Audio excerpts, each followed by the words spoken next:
Hello and welcome dear friends. Last video lecture ની અંદર આપણે લિગેન્ડ ના વર્ગીકરણ વિશે વાત કરી ગયા હતા, લિગેન્ડ ના પ્રકાર એના વિશે જોઈ ગયા. આજના વિડિયો લેક્ચર ની અંદર આપણે લિગેન્ડ નો આઈયુપીએસી નામકરણ કઈ રીતે બનાવવું એ શીખવાનું છે. લિગેન્ડ નું આઈયુપીએસી નામકરણ, લિગેન્ડ ની સવર્ગ સંયોજનનું આઈયુપીએસી નામકરણ.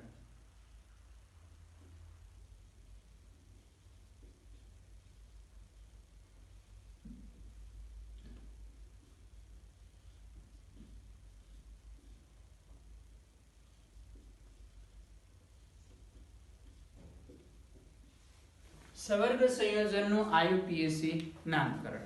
તો સવર્ગ સંયોજન છે જનરલી આટલા ભાગથી બને છે. જે આપણે એક્ઝામ્પલ લઈએ છીએ એ જ એક્ઝામ્પલ લખું છું.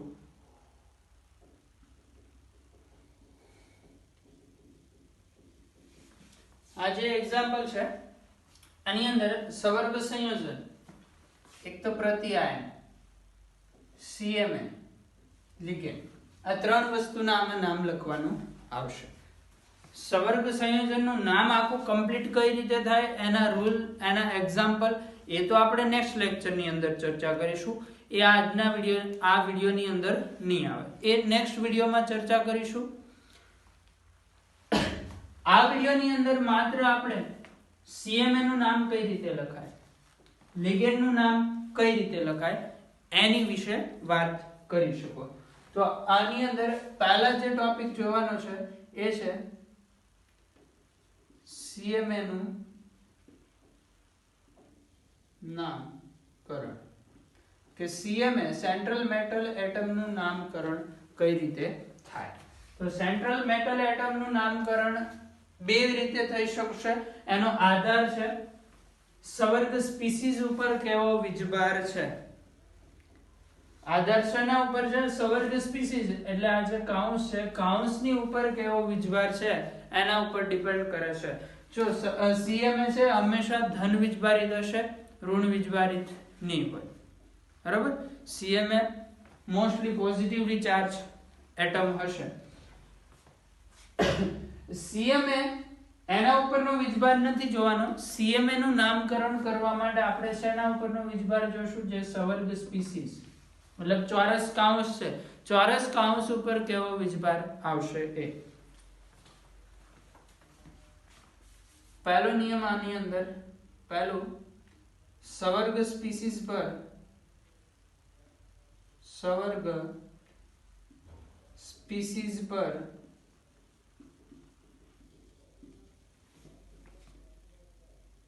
ધન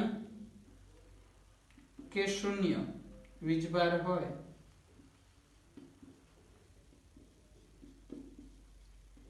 તો સીએમએ નું નામ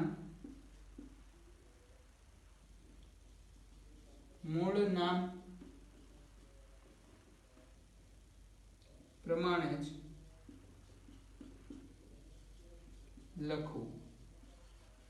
પહેલો નિયમ શું છે? સવર્ગ સ્પીસીઝ પર ધન કે ઝીરો વીજભાર હોય, એટલે સવર્ગ સ્પીસીઝ ઉપર પ્લસ ચાર્જ યા તો ઝીરો ચાર્જ આવતો હોય તો સીએમએ નું નામ જે મૂળ છે એનું એ જ લખવાનું છે. આનું એક્ઝામ્પલ, તો આ જે એક્ઝામ્પલ છે K4 FeCN6. ચલો આમાં સવર્ગ સ્પીસીઝ ને છૂટી પાડો તો આમાં સવર્ગ સ્પીસીઝ ઉપર કેવો ચાર્જ આવે?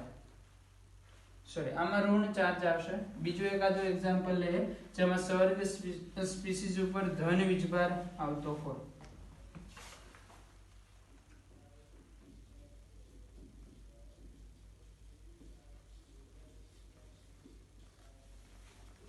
ચલો જો આને તમે છૂટું પાડશો તો આમાંથી Cu Na3 6 +2 અને 2Cl- આવા બે આયન મુક્ત થશે. તો આમાં સવર્ગ સ્પીસીઝ ઉપર કેવો ચાર્જ છે? ધન ચાર્જ. તો CMA નું નામ, કોપર નું નામ જે મૂળ આપણે કહીએ છીએ કોપર, એનું જ નામ લખવાનું રહેશે. બીજું એક એક્ઝામ્પલ,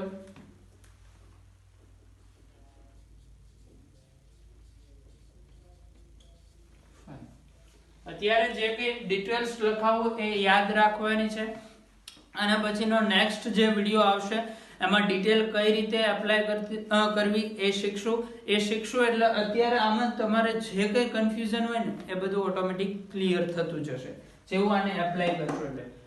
સાવ ઈઝી વસ્તુ છે, જરાય હાર્ડ નથી. એપ્લાય કરતા જશું એમ આવડતું જશે. પરંતુ આ તો તમારે યાદ રાખવું પડશે, સવર્ગ સ્પીસીસ ઉપર ધન કે ઝીરો વીજભાર હોય તો CMA નું નામ, મૂળ જે નામ છે એનું જ લખવાનું છે. ચલો, આમાં સવર્ગ સ્પીસીસ ઉપર કેવો વીજભાર હશે? ઝીરો. તો અહીંયા CMA નું જે મૂળ નામ છે એનું જ લખાય. પછી સેકન્ડ રૂલ, સવર્ગ સ્પીસીસ પર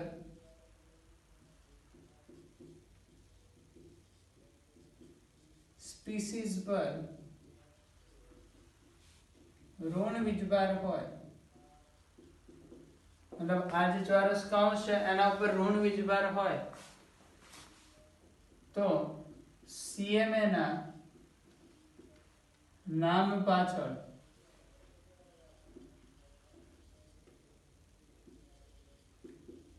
એટ પ્રત્યય લાગશે. સવર્ગ સ્પીસીસ પર ઋણ વીજભાર હોય તો CMA ના નામ પાછળ એટ પ્રત્યય લાગશે.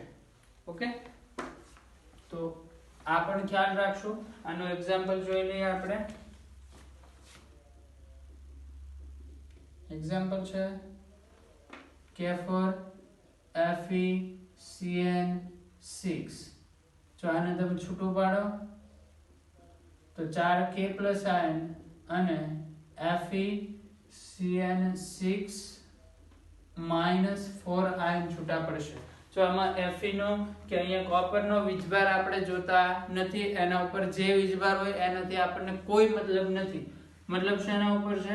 સ્પીસીસ ઉપર વીજભાર. સ્પીસીસ ઉપર અહીંયા માઇનસ ચાર્જ છે તો અહીંયા Fe નું નામ લખાશે ફેરેટ, પાછળ એટ પ્રત્યય લાગે. અહીંયા કોપર જેમ છે એમ નામ, અહીંયા Fe નું નામ લખાશે આયર્ન ને અહીંયા લખાશે ફેરેટ. આ યાદ રાખવું પડશે. આમાં તો કોપર જેમ છે એમનું એમ. ચલો, હવે એક લિસ્ટ હું તમને બનાવી દઉં છું કે જેમાં આપણે કેટલાક એક્ઝામ્પલ લઈશું. જે સ્પીસીસ ઉપર ધન વીજભાર હોય ત્યારે એનું નામ શું લખાય અને ઋણ વીજભાર હોય ત્યારે એનું નામ શું લખાય. અહીંયા લખશું તત્વ, અહીંયા નામ લખશું આપણે સ્પીસીસ ઉપર ધન અથવા તો શૂન્ય વીજભાર હોય ત્યારનું, અને અહીંયા નામ લખશું સ્પીસીસ ઉપર ઋણ વીજભાર હોય ત્યારનું. પહેલું એક્ઝામ્પલ લઉં સ્કેન્ડિયમ. ધન વીજભાર કે ઝીરો વીજભાર હોય તો નામ જે મૂળ છે એનું જ લખવાનું છે.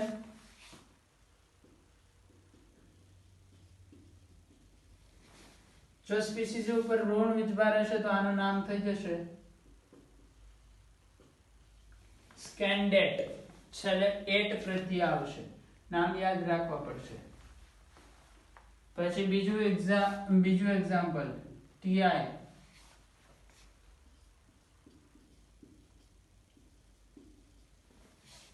ઋણ વીજભાર હોય સ્પીસીસ ઉપર તો નામ લખાશે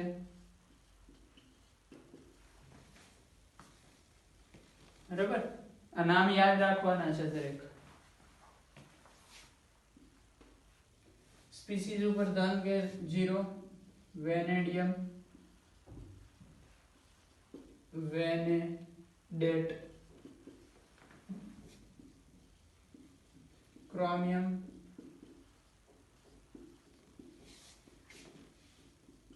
ક્રોમેટ,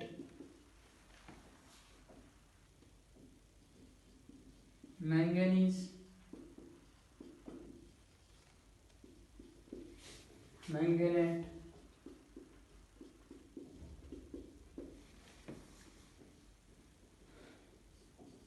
કોબાલ્ટ,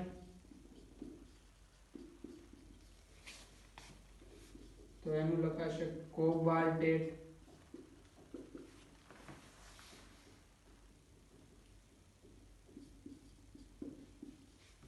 નિકલ,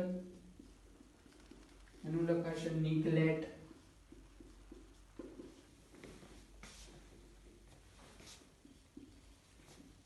કોપર, એનું લખાશે ક્યુપ્રેટ. આ જ્ઞાનના નામ છે બધા જ્યારે સ્પીસીઝ ઉપર ઋણ વીજભાર આવે ત્યારના. વચ્ચે બાકી રહી ગયું અહીંયા એફ બાકી રહી ગયું, આયર્ન, અને આમાં લખાશે ફેરેટ, ઝિંક,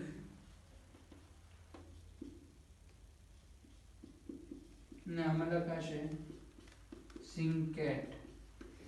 ઓકે, અને પછી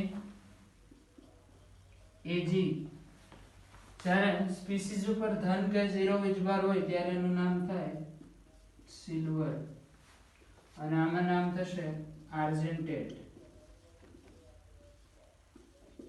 આ જે નામ પડે છે એ કોઈ પણ આયનના ગ્રીક કે જર્મેનિયમ લેંગ્વેજના નામ ઉપરથી પડે છે.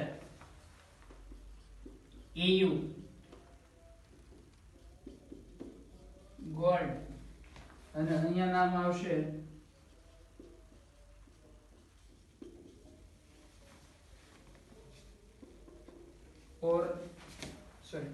ઓરમેટ. EU નું ઓરિજિનલ નામ છે ઓરમ. એટલે આ જેટલા નામ અલગ પડે છે આ તો ખાસ યાદ રાખવાના. બીજા તો તમે બનાવી શકશો, કદાચ ક્રોમિયમ હોય તો એનું ક્રોમેટ તમે ઈઝીલી બનાવી શકો, પરંતુ આ નામ તો ખાસ યાદ રાખવા પડશે. PB, આનું જ્યારે સવર્ગ સ્પીસીઝ ઉપર ધન કે ઋણ ઝીરો વીજભાર હોય ત્યારે લેડ, અને આમાં નામ બનશે પ્લમ્બેટ.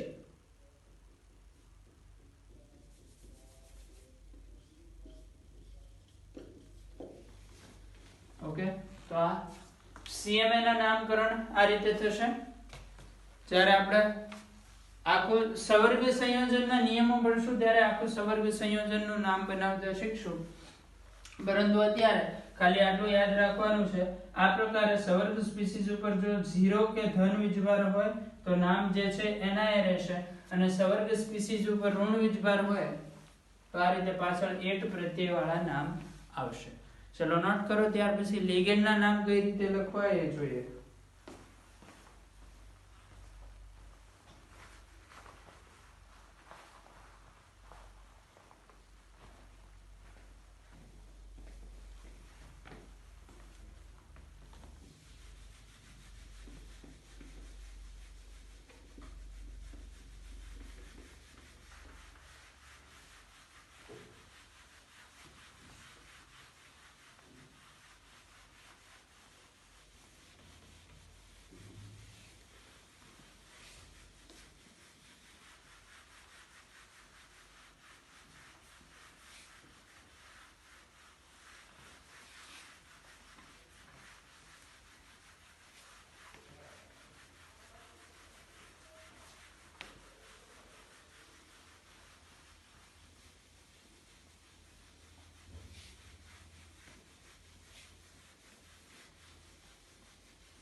લિગેન્ડના નામનું આખું લિસ્ટ આપું છું. નામ ફરજિયાત પ્રમાણે ફરજિયાત યાદ જ રાખવા પડશે.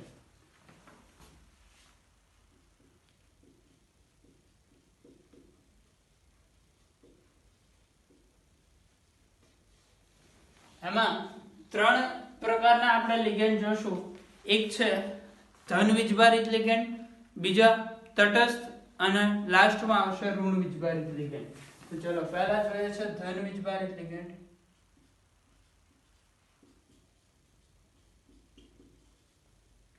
રૂલ એવો છે ધન વીજભારિત લિગેન્ડના નામની પાછળ ઈયમ લાગે, પ્રત્યય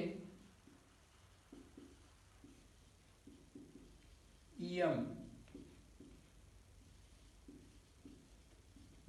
એક્ઝામ્પલ જોઈએ. આની અંદર યાદ રાખશું એક તો NO+, NO2+,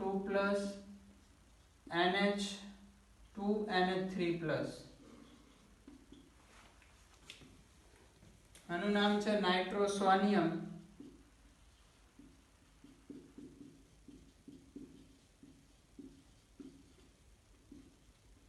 નાઇટ્રોનિયમ. બધા જ નામ કમ્પલસરી યાદ રાખવા પડશે દરેકે. હાઇડ્રો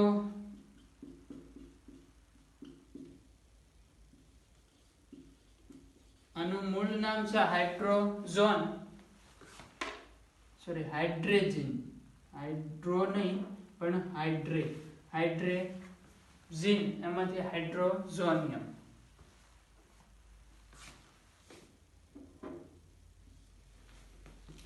ઓકે, આમાં ધન વીજભારમાં આટલા જ છે.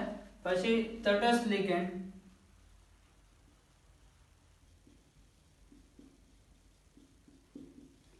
હવે આનું ખૂબ જ લાંબુ લિસ્ટ આવશે. લિસ્ટ પ્રમાણે નામ દરેક સ્ટુડન્ટે યાદ રાખવા પડશે કમ્પલસરી. NH3 આને જનરલી આપણે એમોનિયા કહીએ છીએ, પણ આ લિગેન્ડ તરીકે આવશે ત્યારે એનું નામ બનશે એમાઇન. એકચ્યુઅલમાં આ એમાઇન એવું હોય છે, આમાં ડબલ એમ આવશે. ઇંગ્લિશ નામ તમે લખવા જશો એમાં ડબલ એમ આવશે. આવું. પછી H2O નામ થશે એક્વા. આ બધા નામ કમ્પલસરી યાદ રાખવાના છે. ઓકે, ઘણું લાંબુ લિસ્ટ છે જે આપણે યુઝફુલ છે એવા બધા હું લખાઈ દઉં છું.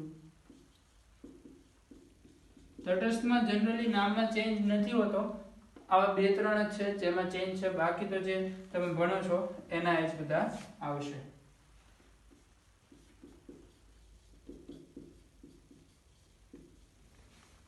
નામ આવશે મિથાઇલેમાઇન.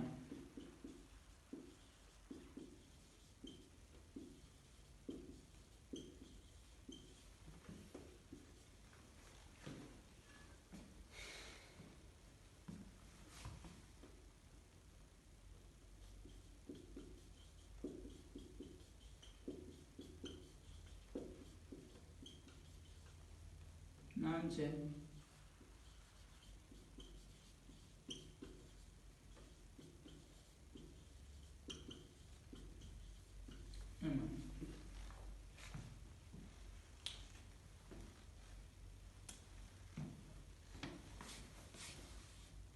ચલો આના પછી નેક્સ્ટ આપણે તટસ્થના જ આગળ નામ જોઈએ છે.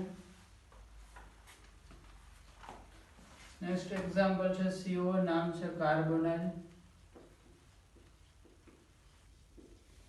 પછીનો એક્ઝામ્પલ છે NO, નામ છે નાઇટ્રોસાઇલ.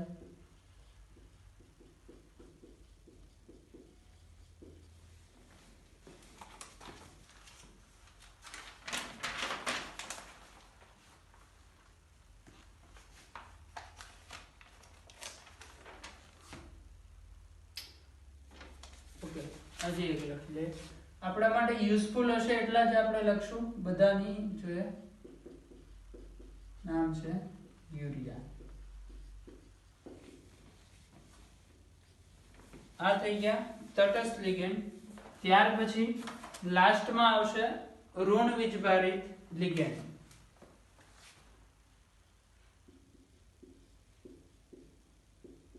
મોસ્ટલી લિગેન્ડ ઋણ વીજભારિત જોવા મળશે.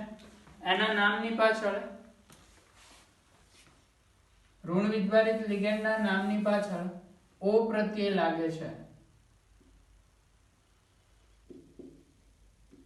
પ્રત્યય O. જેમ કે એક્ઝામ્પલ જોઈએ એટલે વધારે આઈડિયા આવે. Cl- નામ છે ક્લોરાઇડ, પાછળ O લગાડી દો, નામ થશે ક્લોરાઇડો. Br- બ્રોમાઇડો. I- આયોડાઇડ અથવા તો આયોડો.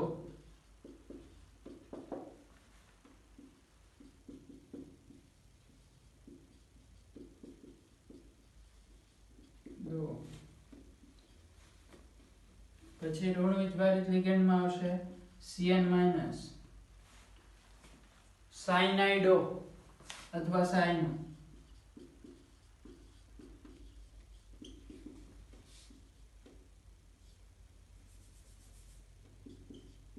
ચલો આ બંનેમાં ફરક શું છે?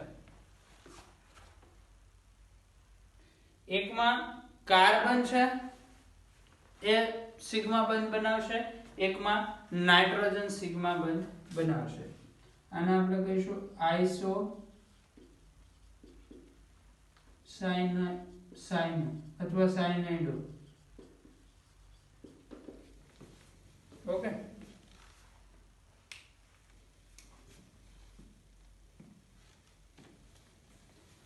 આની અંદર કાર્બન સિગ્મા બંધ બનાવે છે, આમાં નાઇટ્રોજન સિગ્મા બંધ બનાવે છે.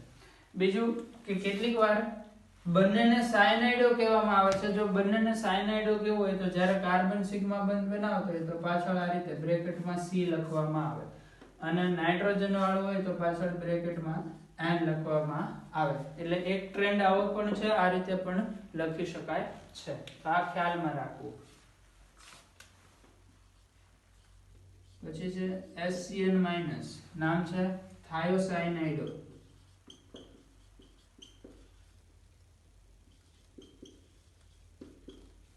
થાયોસાયનાઇડો છે, એની અંદર સવર્ગ સંયોજન સિગ્મા બંધ કોણ બનાવતું હશે?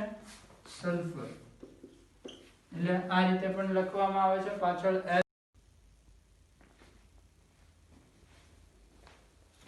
Let's continue.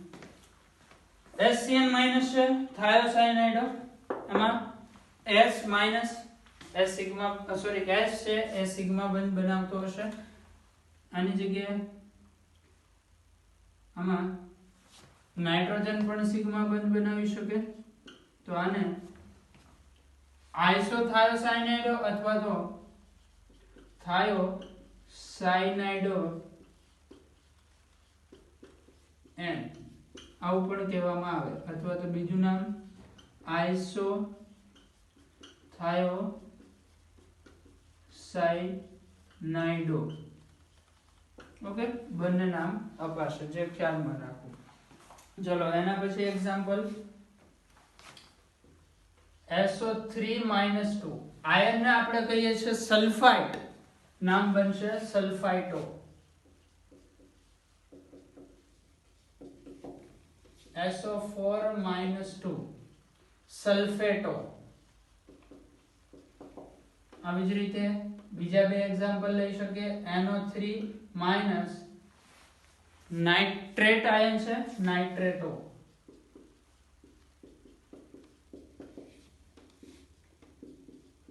NO2- નાઇટ્રાઇટો.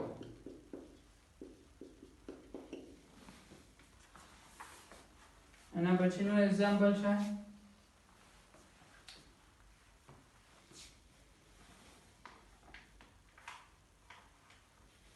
બીજું કે NO2- છે નાઇટ્રાઇટો. એમાં એની જગ્યાએ નાઇટ્રો એવું પણ શોર્ટમાં કહેવાય છે, અને આમાં બંધ બનાવતો હશે નાઇટ્રોજન ONO-. આની અંદર બંધ બનાવશે ઓક્સિજન, તો આને પણ નાઇટ્રાઇટો જ કહેવાય.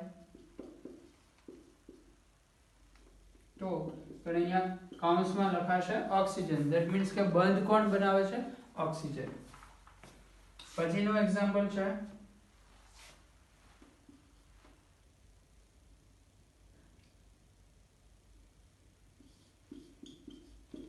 OCN-. નામ શું થશે? સાયનેટો.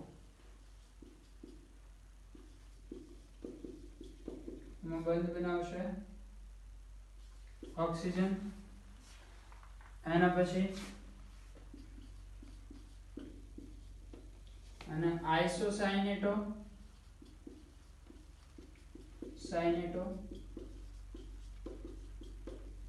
આ તો કહેવાય સાયનેટો N.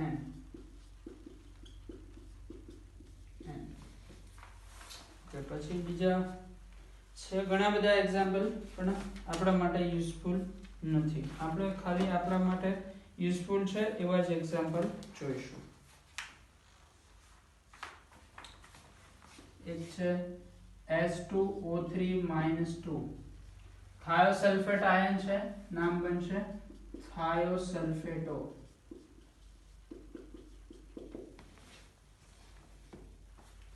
પછી NH2- અને કહેવાય એમાઇડો. અને આવું આવું જ બીજું એક્ઝામ્પલ છે NH2-. આમાં NH2-1 છે, આમાં NH2- છે, એટલે આમાં ચાર્જ -2 છે. આને કહેવાય ઇમિડો. એવી જ રીતે N3- અને N3-. એકને કહેવાશે નાઇટ્રાઇડો, એકને કહેવાશે એઝાઇડો. આઈ થિંક આ પહેલા પણ તમે આવા આયનના નામ સાંભળ્યા હશે. ઓકે, કોને શું કહેવાય? તો આ છે એઝાઇડો અને આ છે ડો.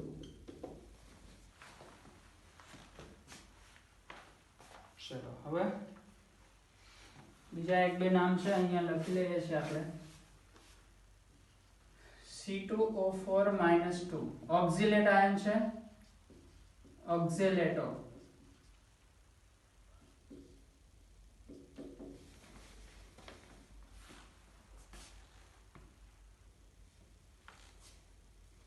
ઓકે, આટલા નામ ઇનફ છે આપણે નામ બનાવવા માટે. બરાબર? તો આ જે કઈ નામ છે એ દરેકે નામ યાદ કરવાના છે. આ નામ યાદ હશે તો જ આઈયુપીએસસી નામ આવડશે.